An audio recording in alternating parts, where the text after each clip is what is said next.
trees. Beautiful. Protective. Necessary.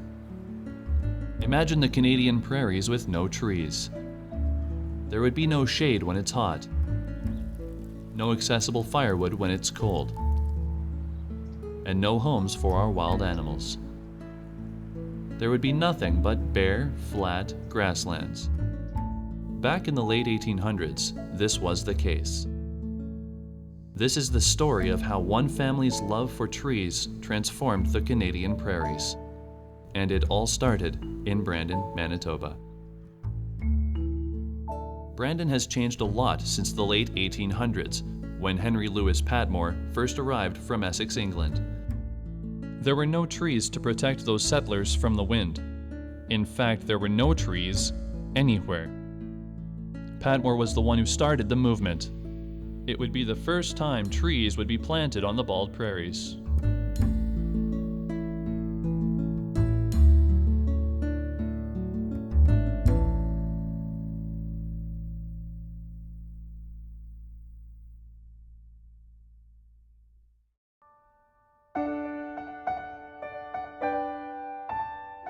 Henry Louis Patmore was born in 1861 from the beautiful Garden County of Essex in England.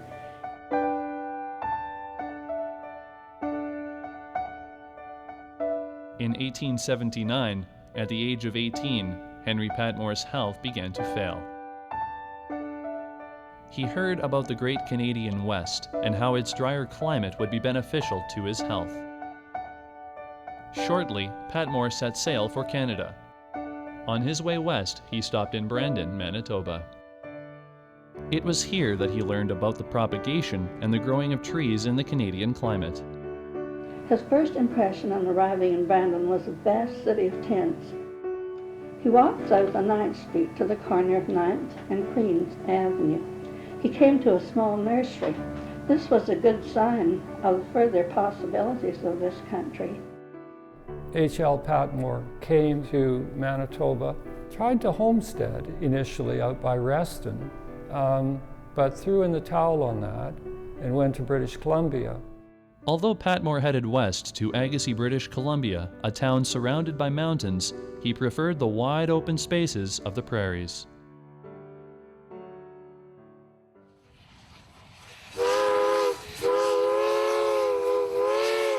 He returned to Brandon in the late 1880s, arriving by train shortly after the CPR tracks had been laid. He arrived in Brandon with very little money in his pocket, as did many immigrants in those days, but this was the land of opportunity, and hopes were high. There were no native trees in Brandon when my father first came here, only a few native shrubs growing along the river banks. Patmore worked at the experimental farm, where he tested different trees and shrubs' abilities to survive the Manitoba winter. It was here he learned how important these shrubs were to the farmers settling on the land. H.L. Patmore, of course, had first-hand experience in horticulture from his family. He knew that business. And so he took employment at the experimental farm, and that farm was preoccupied with developing dry land farming techniques. How do you farm in the prairies? New species of grain, new species of trees that were suitable to the region. The Brandon Research Station at that time propagated all the trees and shrubs for the prairie farms that were being developed, and they needed somebody to propagate the trees. To meet this demand, Henry Patmore bought the nursery at 9th and Queen's Avenue, which he had visited when he first came to Brandon. It was during this period in the 1890s that Mr. Patmore planted trees on the boulevards of the residential streets of Brandon.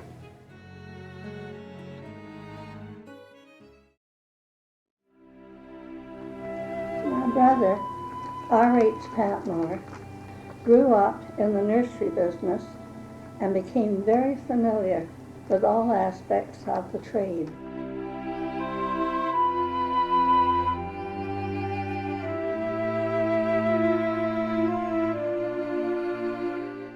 During the winter season, soft coal from Estevan was used to heat the greenhouses in the extreme cold of winter.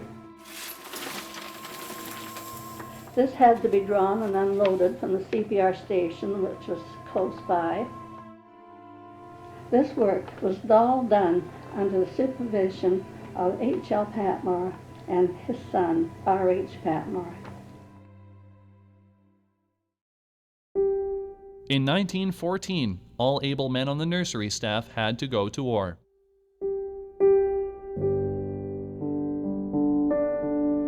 The horses were sold and mechanization took over.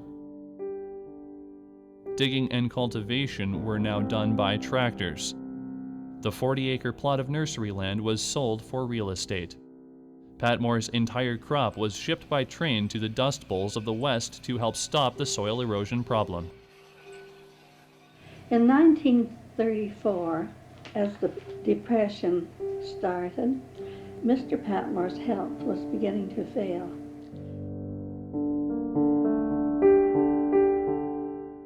After a long life in the nursery business, he passed away in 1946.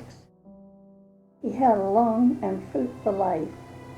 He died at the age of 86 years. To him, this life was in itself richly rewarding.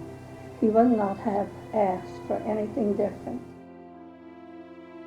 After his death, for his tremendous contribution to agriculture and horticulture, H.L. Patmore's name was placed in the Agricultural Hall of Fame in Austin, Manitoba. The beauty of the trees and shrubs on the streets of the cities in the Western Canada were the fulfillment of the dream of H.L. Patmore. It was then necessary to reorganize the business. Patmore's son Richard became head of the nursery. Like his father, Richard was very interested in introducing as many varieties as possible that were hardy enough to withstand the harsh western climate. He specialized in evergreens. They required very special treatment in grafting and budding, and he was able to develop this right on the nursery. Those were the only evergreens that were grafted and budded in Western Canada at that time. The Patmore green ash was yet another important contribution the family made to the prairie landscape. It was identified to be very hardy, to have a very beautiful form, to be a suitable boulevard tree, shelter belt tree, and obviously people like it because it's been planted all throughout North America. With many horticultural accomplishments to his credit, Richard Patmore retired in 1970. He too was recognized for his role in bringing trees to the Canadian prairie. Richard Patmore died in 1979.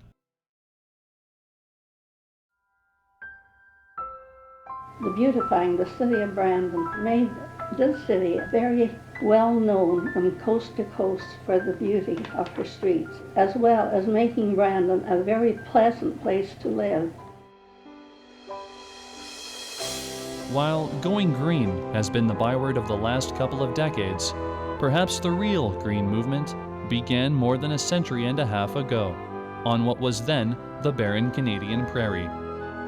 And the fathers of that movement, the men who started it all, seedling by seedling, leaf by leaf, were Richard and his father, Henry Patmore.